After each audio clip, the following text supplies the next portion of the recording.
Today, we're diving into a really complex story about modern India. It's about this incredible ambition, this huge economic boom, but also the hidden costs. We're going to explore that tension between a nation's dreams of growth and the very real pressure it puts on its people. It all kind of crystallized with this quote. It's from a guest at a wedding in Jaipur, and it just went completely viral. Why? Because it hit a nerve. It perfectly captured this feeling that so many people across India have, this unease with the crazy pressure to spend, and this questioning of what really matters for a family's future. And the scale of this spending, it's just staggering. I mean, think about this. On average, a family in India might spend a full fifth, that's 20% of their entire lifetime earnings on a single wedding. That's a financial weight that can shape their lives for decades. So in this explainer, we're going to connect those dots. We'll start with that massive wedding bill, and then we're going to trace the story all the way through India's economic transformation, the pressure on its farmers and its kids, a really serious mental health crisis, and finally, we'll look at what the path forward might be. All right, first up, let's unpack that wedding bill. Where on earth is all this money coming from, and why is the pressure to go all out so intense? So how are people paying for this?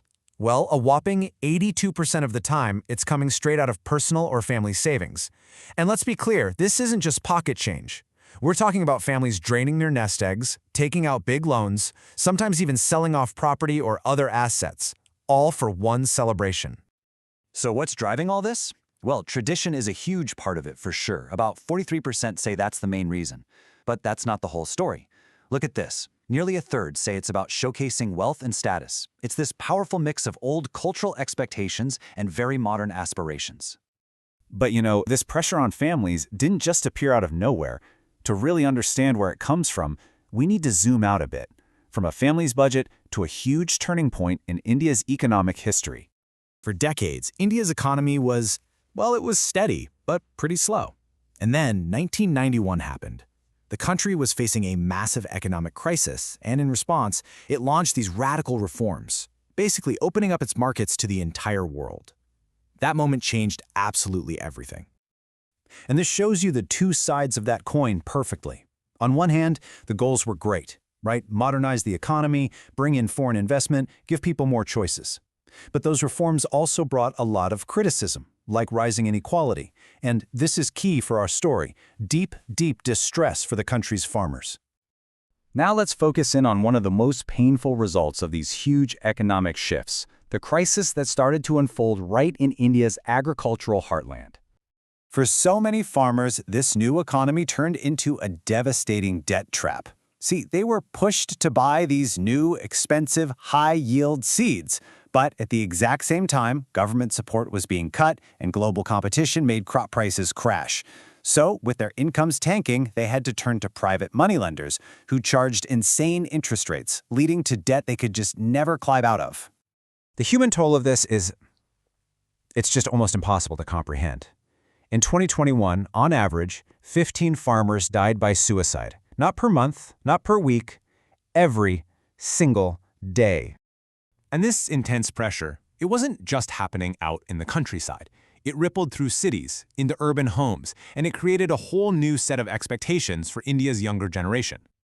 This line from a discussion on Reddit just cuts right to the heart of it.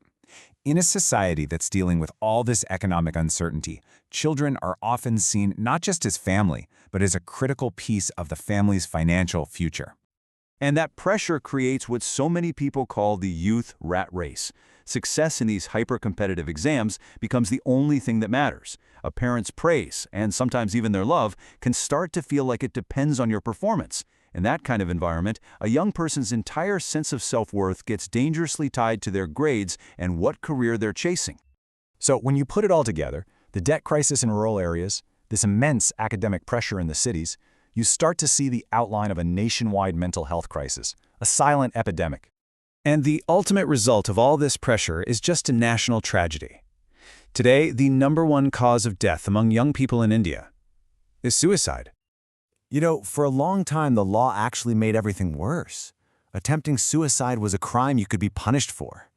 But in 2017, a landmark law, the Mental Health Care Act, completely flipped that on its head. It decriminalized suicide attempts, finally recognizing them for what they are, a cry for help coming from unbearable stress. But here's where it gets complicated. A 20-year study found something really surprising. After the law changed, the number of reported suicides actually went up in less developed states. Now, this doesn't mean more people were dying. What it most likely means is that with less stigma, people felt they could finally report the true numbers of a problem that was already there. The law was a huge step, but it couldn't magically fix the underlying pressures. Okay, so what's being done to tackle this crisis?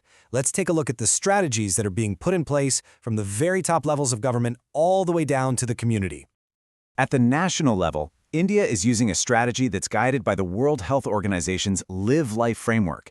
It's a really comprehensive plan that looks at everything from leadership and policy to early interventions and how the media talks about these issues.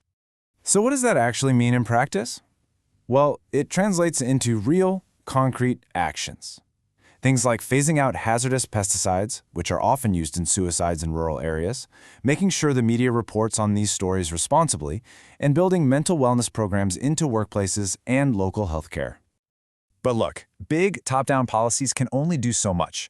The solutions also have to come from the ground up, and research shows there are these incredibly powerful sources of resilience right inside the communities themselves.